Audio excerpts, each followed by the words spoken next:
चलिए आइए आगे बात करते हैं हम लोग क्वेश्चन नंबर 16 से। ठीक है, देखिए बड़ा सिंपल सा क्वेश्चन दिया है।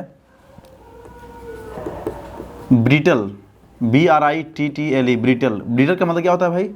क्षण भंगुर होता है, जो आसानी से टूट जाए, नाजुक टाइप हम बोलते हैं। ठीक है, तो अगर यहाँ पे इसके साइनों के बारे में बात करते तो यहाँ साइनों इसका क्या हो जाता है? फ्रेजाइल हो जाता है। अगर इसके साइनों के बारे में हम बात करते इसका साइनों क्या हो जाता है? फ्रेजाइल। ठीक है, लेकिन चूंकि इसका एंटो पूछा है ना, इसका क्या पूछा है? एंटोनिम। तो यहाँ क्या हो जाएगा? स्ट्रॉन्ग हो जाएगा, स्टाउट हो जाएगा, मजबूत। ठीक है, चलिए 17 नंबर देखिएगा। कैलस, कैलस का मतलब क्या होता है भाई? CALLOUS, callus. आप जानते हैं कैलस का मतलब ही होता है थोड़ा निर्दयी टाइप का इंसान, है ना, जिसको हम बोलते हैं एकदम र्यूड या इनसेंसिटिव भी बोल सकते हैं आप लोग। तो यहाँ पे क्या पूछा है? यहाँ पे पूछा है आपका एंटोनिम। ठीक है, तो इसका क्या हो जाएगा? इसका एंटो हो जाएगा आपका सिंपैथेटिक, सिंपैथेटिक, है ना, मतलब जो सहानुभूति देने के लिए। इसका सिनोनिम क्या है? इसका हो जाता है इनसेंसिटिव, यानी संवेदनहीन कह सकते हैं, संवेदनहीन टाइप का जो व्यक्ति होता है, कैलस, निर्दयी टाइप का। इसका एंटो क्या इसका हो जाएगा? सिंपैथेटिक। राइट, आगे क्वेश्चन नंबर 18 जो है डिसहेबल्ड, क्या लिखा है भाई? डिसहेबल्ड, डिसहेबल्ड। देखिए डिसहेबल्ड का मतलब ही होता है, इसको हम कह सकते हैं अनटाइडी, मतलब अस्त व्यस्त टाइप जो रहता है, अनटाइडी। ठीक है, अस्त व्यस्त या गंदा भी कह सकते हैं, मैला कुचैला टाइप का। तो इसका जो एंटो है वो क्या हो जाएगा? इसका टाइडी हो जाएगा, टाइडी। टाइडी मतलब क्या होता है? साफ सुथरा टाइप का होता है। ठीक है, साफ सुथरा। राइट, चलिए क्वेश्चन नंबर 19 देखिएगा। अच्छा, इसमें मीनिंग दिया है जोवियल। जोवियल का मतलब खुशनुमा होता है ना, JOVIL, जोवियल मतलब क्या होता है? खुशनुमा होता है, खुशनुमा टाइप का इंसान। आगे मीनिंग दिया है इम्पीड। आप जानते हैं इम्पीड का मतलब क्या होता है भाई? इम्पीड का मतलब होता है किसी को कोई काम में बाधा करना, ऑब्स्ट्रक्ट करना, ऑब्स्ट्रक्ट यानी बाधा पहुंचाना। तो ये इसका क्या हो गया? सिनोनिम हो गया, साइनो इसका हो गया। अगर इसके हम एंटोनिम के बारे में बात करें, इसका एंटो, तो इसका एंटो क्या हो जाएगा बताइए? एडवांस। ठीक है ना, तो किसी के रास्ते में रोड़ा करना, बाधा पहुंचाना, ये ऑब्स्ट्रक्ट हो जाएगा।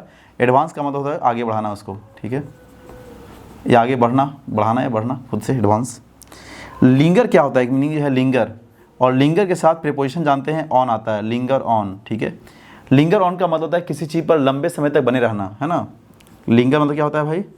लंबे समय तक, यहाँ कह सकते हैं आप लोग लंबे समय तक टिके रहना या बने रहना। ठीक है, लिंगर ऑन का मतलब। चलिए 20 देखिएगा। पेरिलस, आप जानते हैं पेरिलस का मतलब क्या होता है? पेरिलस, पेरल का मतलब पेरिल से बना है, खतरनाक होता है। इसका अगर साइनो के बारे में बात करें तो डेंजरस हो जाएगा इसका साइनो। ठीक है, हम साइनो इसलिए भी बता दिया करते हैं कि कई बार एग्जाम में हो सकता है पूछे, तो फिर दिक्कत आपको बिल्कुल ना हो। ठीक है, तो यहाँ इसका उल्टा क्या हो जाएगा? इसका उल्टा हो जाएगा आपका सेफ। सेफ का मतलब सुरक्षित। ठीक है, और एक मीनिंग यहाँ दिया था इम्पीचुअस। देखिए हमारे कोचिंग का जो नाम है वो इम्पीटस है, बट यहाँ क्या लिखा है? इम्पीचुअस, IMPETUOUS। इम्पीचुअस का मतलब उग्र टाइप का होता है। उग्र समझते हैं ना आप लोग, एकदम वायलेंट टाइप का। ठीक है, चलिए तो जितना भी यहाँ लिखते जाते हैं इसका स्क्रीनशॉट लेते आइए आप लोग बढ़िया से। ठीक, कोई दिक्कत नहीं है। अगर एक दो मीनिंग कुछ कर जाता है कभी, अगर नहीं दिखता है तो कोई दिक्कत नहीं, थोड़ा सा आप उसको मैनेज कर लीजिए। ठीक है, चलिए तो ये हो गया। आइए क्वेश्चन नंबर 21 से 25 देखते हैं। तो ये फ्रेज़ है, मैं फ्रेज़ को केवल पढ़ के बोल देता हूँ ताकि आप आसानी से इसको कर लें, क्योंकि फ्रेज़ में लिखने की ज़रूरत है नहीं, काफ़ी आसान है। पहला फ्रेज़ है अ बोल्ट फ्रॉम द ब्लू। आप जानते हैं बोल्ट फ्रॉम द ब्लू का मतलब क्या होता है? ठीक है, कोई भी काम में जब अचानक बहुत बड़ी उपलब्धि मिल जाती है, बहुत बड़ी सफलता मिल जाती है, तो उसी को हम क्या बोलते हैं? अ बोल्ट फ्रॉम द ब्लू बोलते हैं। ठीक है, मतलब अनएक्सपेक्टेड, अप्रत्याशित। ठीक है, सही आंसर इसका बी नंबर हो जाएगा। Selling in the same boat. Selling in the same boat का मतलब होता है एक ही टाइप का जो मुसीबत है उसको क्या करना? फेस करना।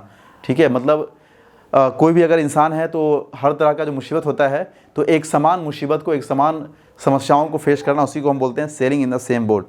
मतलब sharing the financial and social condition. ठीक है, सॉरी यहाँ हो जाएगा आपका being in the same difficult situation, being in the same difficult situation. ठीक है, 22 का हो जाएगा आपका सी नंबर। राइट, चलिए उसके बाद गिफ्ट ऑफ द गैप। आप जानते हैं गिफ्ट ऑफ द गैप का मतलब ही होता है बोलने में क्या होना? बाकपटु होना, मतलब एकदम कुशल होना। ठीक है, एबिलिटी टू स्पीक वेल, मतलब क्या होना, बोलने में कुशलता होना या कुशल होना। उसके दिया है आगे, to keep the wolf from the door. To keep the wolf from the door का मतलब होता है कि वोल्फ को अपने दरवाजे से दूर करना, मतलब क्या करना, भूखमरी या गरीबी मिटाना, भूखमरी दूर करना कहते हैं इसको, ठीक है। तो काफ़ी आसान है ये। चलिए उसके बाद फिर क्या लिखा है भाई, उसके बाद लिखा है यहाँ आंसर हो जाएगा स्कैप स्टारवेशन, यानी सही आंसर बी नंबर। और सॉफ्ट ऑप्शन का मतलब ही होता है, बताइए फटाफट।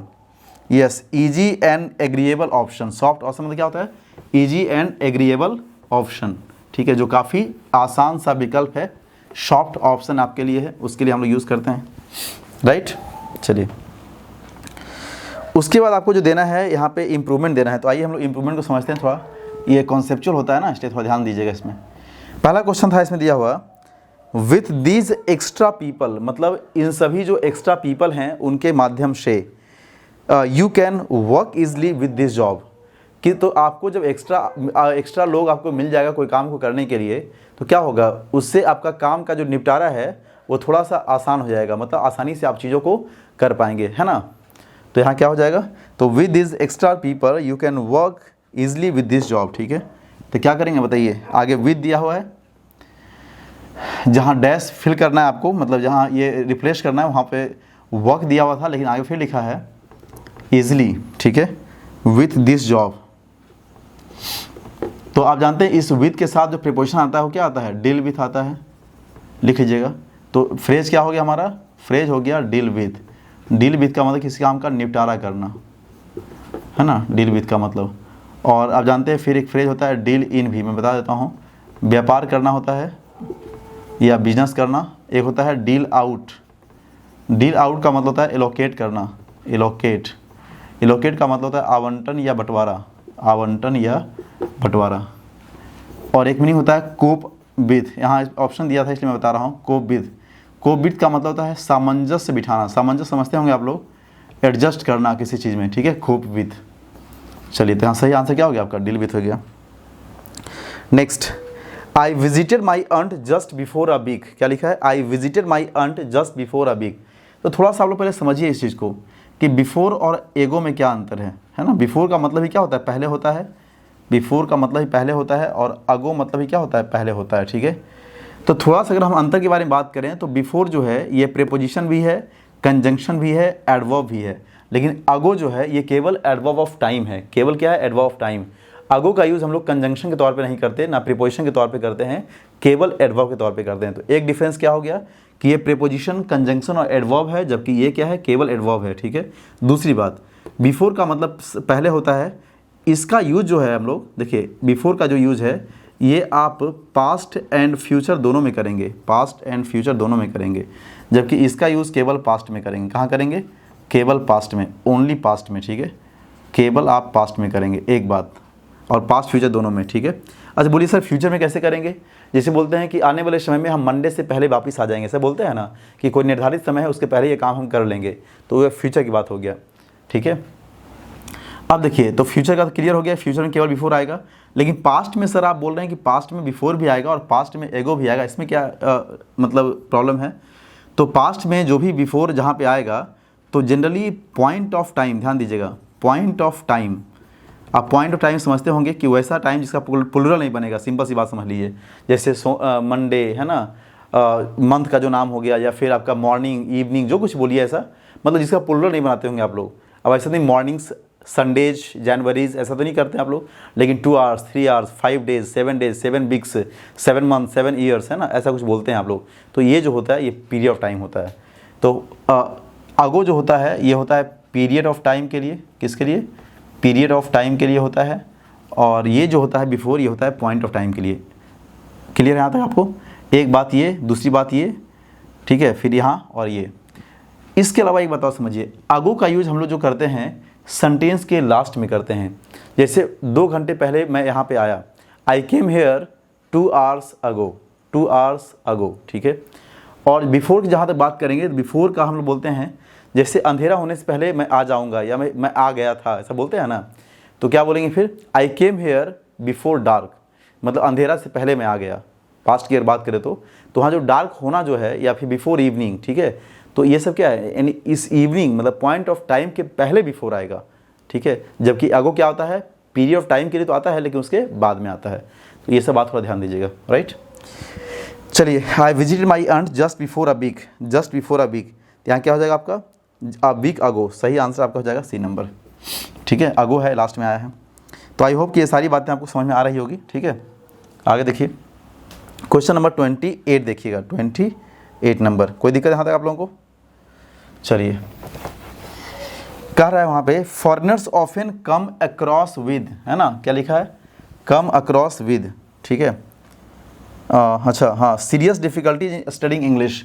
देखिए, तो ये भी फ्रेज आप पढ़े होंगे, कम अक्रॉस अपने आप में ही एक फ्रेज़ है, तो उसके साथ आगे प्रीपोजिशन का यूज़ नहीं करते। बहुत ऐसे फ्रेजल वर्ब्स या फ्रेज हैं जो पहले से ही क्या होते हैं, वो फिक्स होते हैं, उसमें कोई प्रीपोजिशन लगाने की आवश्यकता नहीं है, ठीक है। तो 28 में जो देना था आपको, यहाँ पे लिखा था कम अक्रॉस। कम अक्रॉस का मतलब होता है टू मीट सडनली, किसी चीज़ से अचानक मुलाकात होना, है ना, टू मीट बाय चांस, या टू मीट सडनली कह सकते हैं, अचानक मुलाकात होना, बाय चांस मुलाकात होना। तो ये अपने आप में फ्रेज है, ठीक है। इसके बाद आप लोग जो विद यहाँ पे लगाया हुआ है ना, इसमें वो लगाने की जरूरत नहीं है, तो इसका आंसर क्या हो जाएगा, सी नंबर। तो फॉरेनर्स ऑफन कम अक्रॉस, ठीक है, serious difficulties in studying English, normally ऐसे बोल देंगे। चलिए, 29 देखिएगा, ही वर्क हार्ड विल सक्सीड। देखिए यहाँ क्या लिखा है, ही सब्जेक्ट दिया है, दो वर्ब दिया हुआ है, हमें दो सब्जेक्ट चाहिए, मतलब कैसे चाहिए हमें सब्जेक्ट, तो ही हु वर्क्स हार्ड ऐसे हो जाएगा। देखिए, ही हु वर्क्स हार्ड, ठीक है। अब थोड़ा ध्यान दीजिएगा, तो एक सब्जेक्ट तो क्या काम कर रहा है, एक सब्जेक्ट यहाँ हु काम कर रहा है, और हु के अकॉर्डिंग क्या यहाँ पे है, वर्क्स हार्ड, जो मेहनत करेगा, करेगा के सेंस आएगा। अब देखिए यहाँ से ले जाइए, फिर विल क्या सक्सीड यहाँ दिया, सक्सीड कर दीजिए, वह सक्सीड करेगा, कौन, हु वर्क्स हार्ड, जो मेहनत करेगा, ठीक है। तो देखिए यहाँ पे हु क्लाउज में क्या है, सिंपल प्रेजेंट रखे, जो रेस्ट ऑफ द क्लाउज हो गया वो क्या हो गया, सिंपल फ्यूचर में हो गया, ठीक है। चलिए, क्वेश्चन नंबर 30 देखिएगा, इट इज़ हाई टाइम, आप पढ़े होंगे, ठीक है, जानते भी होंगे आप लोग, क्या लिखा है, इट इज़ हाई टाइम। तो हाई टाइम का क्या कॉन्सेप्ट होता है भाई, आप जानते हैं कि जब भी सेंटेंस में it is time, it is high time, है ना, हाई टाइम, ऐसा कुछ दिया होता है तो सब्जेक्ट के बाद वर्ब क्या होता है, सिंपल पास्ट होता है, ठीक है। तो क्या हो जाएगा यहाँ पे, स्टार्टेड दिया है पास्ट में, कोई दिक्कत नहीं है, ठीक है। चलिए, यहाँ तक कोई दिक्कत नहीं आप लोगों को, ठीक है, किसी बच्चे को कोई दिक्कत बताइए फटाफट, आप लोग नहीं है। चलिए, क्वेश्चन नंबर 31 से देखिएगा, 31 नंबर में आपको यहाँ पे देना है OWS, है ना, speed of an object in one direction. आप जानते हैं, देखिए, एक होता है स्केलर क्वांटिटी, एक होता है वेक्टर क्वांटिटी। स्केलर का मतलब होता है जहाँ केवल मैग्नीट्यूड होता है, वेक्टर का मतलब होता है जहाँ मैग्नीट्यूड के साथ साथ डायरेक्शन होता है, ठीक है। तो स्पीड जो है वो क्या है, स्पीड जो हम लोग बोलते हैं वो क्या है, स्केलर है, जबकि वेलोसिटी क्या है, उसका वेक्टर क्वांटिटी है, ठीक है। तो यहाँ सही आंसर क्या हो जाएगा, वेलोसिटी हो जाएगा, डी नंबर। चलिए, 32 नंबर देखिएगा, the place where public government are historicals है ना, रिकॉर्ड्स आर केप्ट। तो जहाँ पे सरकारी दस्तावेज रखे जाते हैं उसको हम आर्चिव्स बोलते हैं, ठीक है। हालांकि इसको कई बार आर्काइव भी दिया होगा आपके उच्चारण प्रोनाउंसिएशन में, बट इसको आर्चिव्स पढ़िएगा, सी नंबर। कॉफर, एक मीनिंग दिया है कॉफर, कॉफर एक तरह से संदूक होता है, ठीक है, पेटी भी कह सकते हैं, जहाँ पे पैसा वैसा या मूल्यवान वस्तुओं को रखते हैं उसको हम कॉफर बोलते हैं, ठीक है। चलिए, और पेंट्री जानते हैं, स्टोर रूम होता है। स्क्ररी का मतलब होता है जहाँ बर्तन मांजने की जगह है, उसके लिए हम लोग यूज़ करते हैं, ठीक है। चलिए, 33 नंबर देखिएगा, theft of an another persons writing, इसको क्या बोलते हैं भाई, प्लेगियरिज्म बोलते हैं, ठीक है। क्या उसको बोलते हैं, प्लेगियरिज्म, ठीक है। देखिएगा, साहित्यिक चोरी, आपका आंसर हो जाएगा ए नंबर, साहित्यिक चोरी, ठीक है। और बाकी जो मीनिंग दिया है, पायरेसी मतलब होता है डकैती करना, बर्गलरी मतलब चोरी करना, पिलफरेज मतलब चोरी करना, ये सब आसान सा मीनिंग है, कुछ मीनिंग खुद से कर लीजिए आप लोग। 34 में दे रहा था द स्टडी ऑफ इंसेक्ट्स, इसको क्या बोलेंगे हम लोग, एंटेमोलॉजी बोलेंगे, ठीक है, कीट पतंग का विज्ञान। सी में दिया एटीमोलॉजी, शब्द विचार होता है, जानते हैं आप लोग, जहाँ शब्दों का स्टडी करते हैं हम लोग, राइट। उसके देखिए आगे दिया list of issues to be discussed, agenda इसको बोलेंगे, कुछ कहने का था नहीं इसमें, काफ़ी आसान सन था, एजेंडा इसको बोलेंगे, ठीक है। चलिए, उसके बाद आगे जो देना है वो स्पेलिंग टेस्ट है, इसको भी थोड़ा देख लेते हैं फटाफट हम लोग, है ना। ये सब काफ़ी ईजी है, तो कोई दिक्कत है नहीं इसमें। देखिए, अगला जो मीनिंग दिया उसमें पहला मीनिंग दिया है सेपरेशन, तो इसका उच्चारण आप लोग गलती करते हैं, इसको सेपरेशन पढ़ते हैं नॉर्मली, तो जब सेपरेशन पढ़ते हैं तो वही गलती होता है, इसको पढ़िए सेपरेशन, सेपरेट होता है वो, तो जैसे ही सेपरेट पढ़िएगा तो आपको जिस तरीके से उच्चारण करिएगा वैसे ही आपका मीनिंग उसमें हो जाएगा, ठीक है। तो क्या पढ़िएगा इसको, सेपारेशन। तो सेपारेशन का स्पेलिंग हो जाएगा सेपारेशन, SEPARATION, ठीक है, सेपारेशन। तो कौन सा इसका आंसर हो जाएगा भाई, सेपारेशन, यानी आंसर हो जाएगा इसका बी नंबर। अलगाव होता है इसका मतलब अलग होना, राइट। चलिए, कोई दिक्कत यहाँ तक आप लोगों को। उसके बाद जो मीनिंग दिया है क्या लिखा है, ध्यान दीजिएगा। उसके बाद डिस्क्रिपेंसी है ना, DISCREPANCY। डिस्क्रिपेंसी का मतलब क्या होता है, मतभेद टाइप का होता है, मतभेद। तो सही इसका आंसर हो जाएगा डिस्क्रिपेंसी। कौन सा ऑप्शन दिया है, ए नंबर में। आप लोग देख लीजिएगा, अगर यहाँ ऑप्शन कई बार लिखने में मिस्टेक अगर हमसे हो जाए तो देख लीजिएगा। एडवाइसेबल, ये भी समझिए आप लोग। तो ADVICEABLE होता है। अगर सी रहेगा तो लास्ट में ई रहेगा। अगर ऐसे वाला एडवाइस होता है, जो भर वाला एडवाइस होता है, तो यहाँ लास्ट में ई हट जाएगा, एडवाइसेबल होगा, ठीक है। ये और ये कॉन्सेप्ट क्या है कि CE जिसके लास्ट में रहता है, जैसे एडवाइस, एडवाइस और प्लस ABLE, तो जिसके लास्ट में CE रहता है और उसके लास्ट में सफिक्स में एबल जुड़ता है तो अंतिम का ई क्या होता है, हटता नहीं है, ठीक है। कॉन्सेप्ट उसका वही है। तो एडवाइसेबल हो जाएगा आपका आंसर। हालांकि इसमें दोनों दिया है, ए और सी नंबर दोनों दिया है, तो दोनों में छोटा वाला आंसर करिए और क्या, फिर ये आंसर करिए सी नंबर। जब दोनों दिया था यही आंसर करिए। चलिए 39 नंबर में मिलेनियम। मिलेनियम देखिए, MILLENNIUM है ना, सहस्त्र शताब्दी होता है इसका मतलब, ठीक है। देख लीजिएगा स्पेलिंग सब। एम्बेरस, एम्बेरस EMBARRASS, एम्बेरस शर्मिंदगी होता है इसका मतलब, ठीक है। काफ़ी आसान था। चलिए अब आते हैं हम लोग थोड़ा क्लोज टेस्ट पे, थोड़ा ध्यान से समझिएगा इसके बाद, ठीक है। क्लोज टेस्ट जो मीनिंग दिया है वो काफ़ी आसान है, थोड़ा ध्यान समझिएगा। ये मार्टिन लूथर किंग के बारे में कह रहा है। आइए मैं ध्यान से पढ़ता हूँ, आप भी इसको देखिएगा। Martin Luther king junior was born Michael Luther king junior, ठीक है। यानी मार्टिन लूथर किंग जूनियर जो है, इसका जन्म कैसे हुआ था, माइकल लूथर किंग जूनियर के तौर पर, ठीक है। His grandfather had his name to Martin. देखिए अब इतना पढ़ने के बाद आपको लग रहा होगा कि उसका जो नाम था बचपन में माइकल लूथर किंग जूनियर, क्या बोलेंगे आगे, और या लेकिन। तो यहाँ पर जब थोड़ा स्टॉप करें हम तो आपको मालूम चलता है कि ऐसा क्वेश्चन आ रहा है, लेकिन उसके दादाजी ने उसका नाम छीनकर केवल क्या कर दिया, मार्टिन कर दिया। तो इट्स वेरी सिंपल, ठीक है। यहाँ आंसर लिखा हुआ है ऑलरेडी, ठीक है। यहाँ बट हो जाएगा, इसमें क्या हो जाएगा, इसमें चेंज कर देंगे, ठीक है। चलिए क्योंकि चेंज कर दिया ना, चेंज मतलब had his name change to Martin, change करके मार्टिन कर दिया, ठीक है।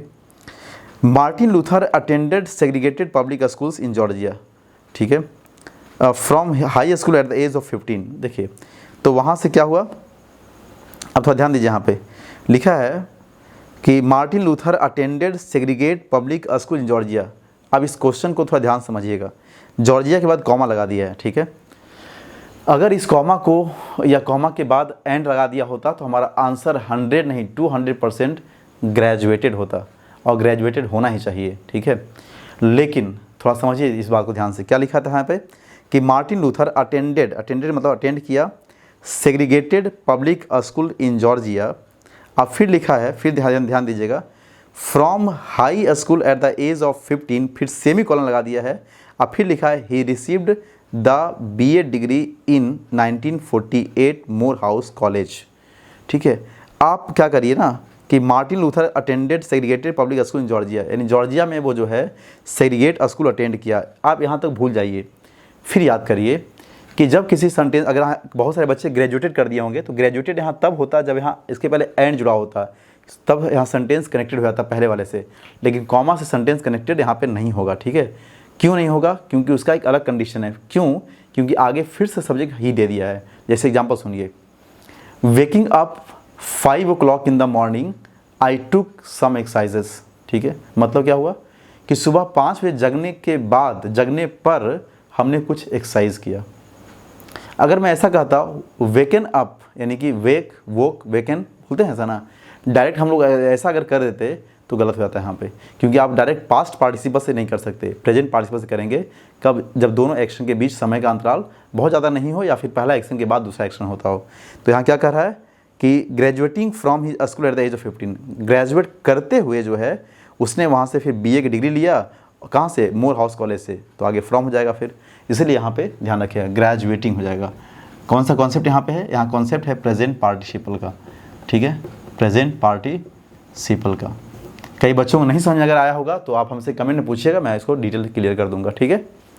चलिए, क्योंकि देखिए भाई थोड़ा सा यहाँ पे दबाव रहता है, मतलब चीज़ों को लेकर के कि इतना टाइम लिमिट रहता है हमारे पास वीडियो को, और ये हमको एडिटिंग करने नहीं आता है वीडियो वगैरह, तो थोड़ा सा कि इतने टाइम में इसको ख़त्म कर देना है, ठीक है। तो प्लीज़ सॉरी इसके लिए, बट जल्दी हम इसको बेहतर करने की कोशिश कर रहे हैं, लाइव वगैरह भी प्रयास करें सेटअप देने का, ठीक है। आगे देखिए, तो आगे हो जाएगा यहाँ पे फ्रॉम हो जाएगा, A distinguished Negro institution in Atlanta from which both his father and grandfather had graduated, ठीक है, जहाँ से उसके मतलब फादर और ग्रैंडफादर भी ग्रेजुएट हुए थे। आफ्टर 3 years ऑफ स्टडी, ठीक है, कौन सा स्टडी, तो आगे जब पर देखिएगा लिखा रहेगा थियोलॉजिकल, तो यहाँ स्वाभाविक है क्या आंसर हो जाएगा 45 में, theological study at Crozer theological seminary, देखिए आगे आ गया, in Pennsylvania where he was elected president of a white senior क्या है क्लास। तो जब वहाँ पे उसको चुन लिया गया प्रेसिडेंट के तौर पे, मतलब क्या, कैसे चुन लिया गया, मुख्य रूप से चुन लिया गया, प्रीडोमिनेंटली यहाँ हो जाएगा, ठीक है, आंसर बी नंबर, ठीक, आंसर दिया हुआ वहाँ पे, मैं केवल पढ़ देता हूँ। He was awarded the BD इन 1951, ठीक है, फिर यहाँ क्या हो जाएगा फ्रॉम, चूँकि को सोर्स दिखाना है तो फ्रॉम की बात करेंगे। A fellowship won at Avenger he enrol in graduate studies Boston University, completing, देखिए यहाँ भी आ गया ना completing present participle, his residence the doctorate in 1958। तो फिर आगे जहाँ भी सोर्स की बात करेगा तो वहाँ पे क्या करेंगे, फ्रॉम की बात करेंगे, ठीक है। और 48 में आपका क्या हो जाएगा, फॉर हो जाएगा, कि for the doctorate in 1953 and receiving the degree in 1955, ठीक है। उसके बाद फिर वो मिला उससे, सी मेट एंड फिर लिखा है उसके बाद फिर क्या, कि जिसे मिला उसके पास अनकॉमन इंटेलेक्चुअल का गुण था, तो यहाँ आंसर क्या हो जाएगा, अनकॉमन हो जाएगा। तो बस इतना ही, चलिए, थैंक यू सो मच।